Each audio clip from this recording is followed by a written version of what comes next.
žmogų kalba atskiria nuo gyvojo pasaulio. Žmogus sukūrė kalbą. Literatūra yra sutirštinta kalba, poezija yra dusyk sutirštinta kalba ir tai jinai kelia žmogų į tolesnes kitas evoliucijos pakopas. Na ir knyga šita prasme niekas su ja negali konkuruoti. Jokie internetai, jokia televizija, joks kinas, niekas išskyrus knygą. Knyga yra pagrindinis šiuo metu jau daug šimtmečių, gal net 1000 metų, svarbiausias žmogaus evoliucijos vedlys.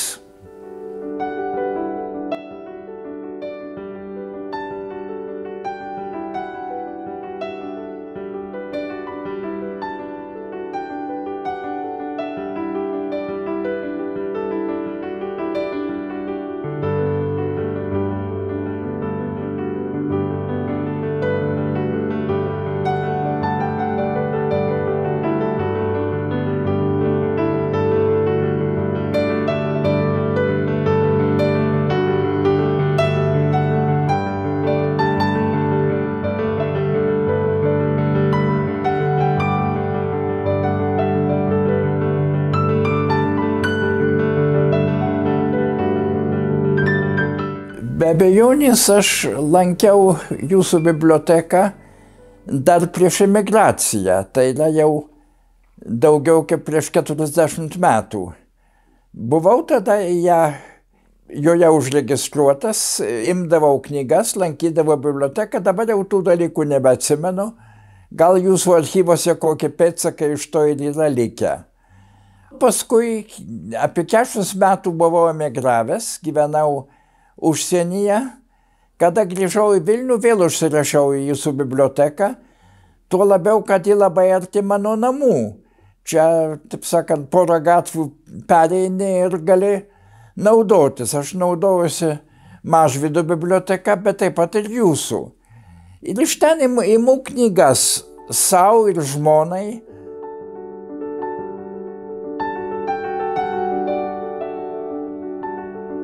Tvarkingai, kultūringai viskas sutvarkyta.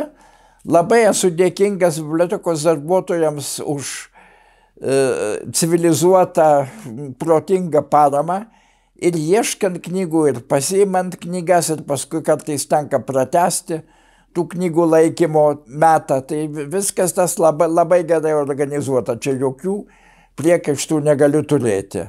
Aš džiaugiuosi, kad biblioteka tarnauja daugiatautai, daugiakultūrai Vilniaus bendruomeniai. Ten yra knygų įvairiom kalbom, jos net vardas bibliotekos nurodo tą daugiatautį Vilniaus pobūdį.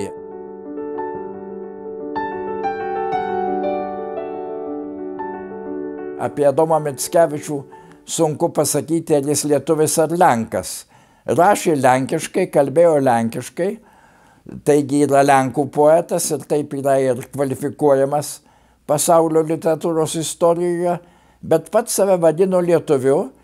Kartais klausėm, ar jis mokėjo bent kiek lietuvių kalbą.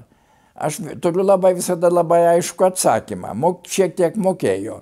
Jis užrašė savo ranka kelias lietuviškas dainas, Paryžiuje gyvendamas, iš kažkokio žemaičio, taip pat emigranto gyvenusio Paryžiuje.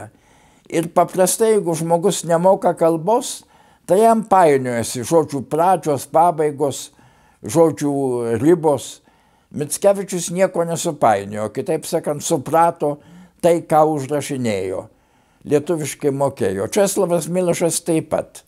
Česlovas Milošas varžėsi kalbėti lietuviškai, bet galėjo suprasti lietuvišką laikraštį, lietuvišką tekstą be didelio vargo. Evangeliją skaitė lietuvių kalba.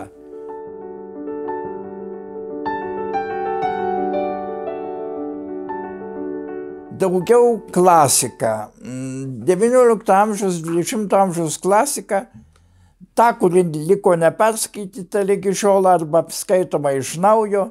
Šiuo metu turim jūsų knygą Tomo Mano Buddenbrookus. Nu, visi turbūt žino tą knygą. Tomas Manas mūsų šeimoje toks kultinis rašytojas. Tėvas jį asmeniškai pažinojo. Tėvas padėjo įsteigti Tomo Mano muziejų Nidoje. Na ir, taip sakant, amžinai atsimenu skaitydavo. Jis skaitydavo vokiškai. Aš vokiškai dėja moku prastai ir skaitau Tomą Maną išverstą jau į lietuvių, į rusų, į lenkų kalbą dažniausiai.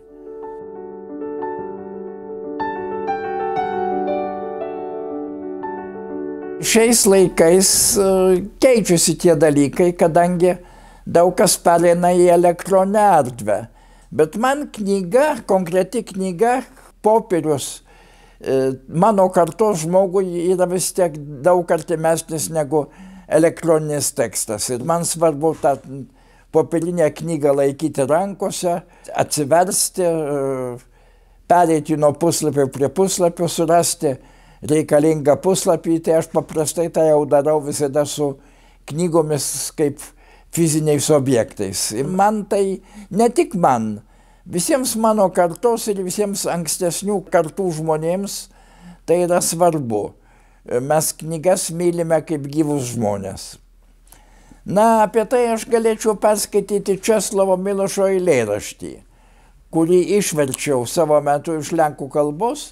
Jis, man rodos, labai gerai išreiškia tą požiūrį į knygą.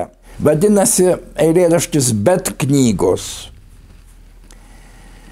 Bet knygos bus lentynose tikros būtybės, atsiradusios kartą, šviežios, dar drėgnos, lyg blizgantys kaštonai rudenį po medžiais, ir liečiamos, myluojamos, pradėjusios būti, nepaisant pašvaisčių akiratį, susprogdintų tvirtovių, žygiuojančių kelčių, skriejančių planetų. Mes esame, sakė, net kada iš jų būdavo plėšomi lapai, ar raidės nulaižydavo siaučiančios liepsnos. Kiek sykių tvaresnės už mus, kurių netvari šiluma, su atmintim nusilpsta, išsisklaido, dingsta.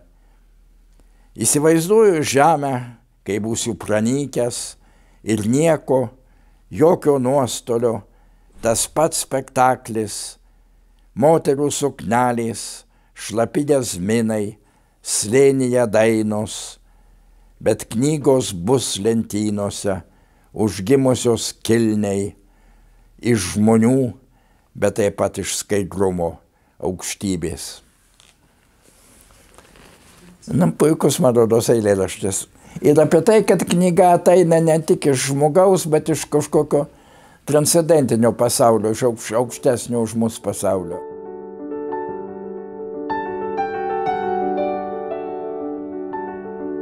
Žmogų kalba atskiria nuo gyvojo pasaulio. Žmogus sukūrė kalbą.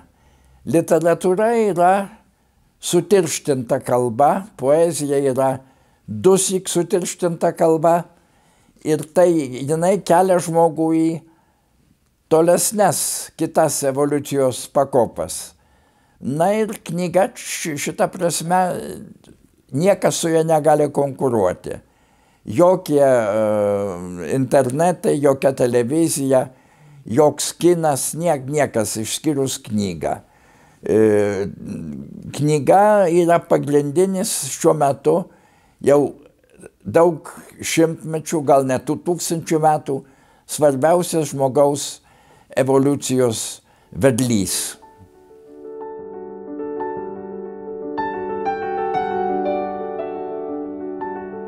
Bibliotekai galiu palinkėti mažiausiai dar 70 sėkmingų metų, o tikėkime, kad jų bus dar daugiau.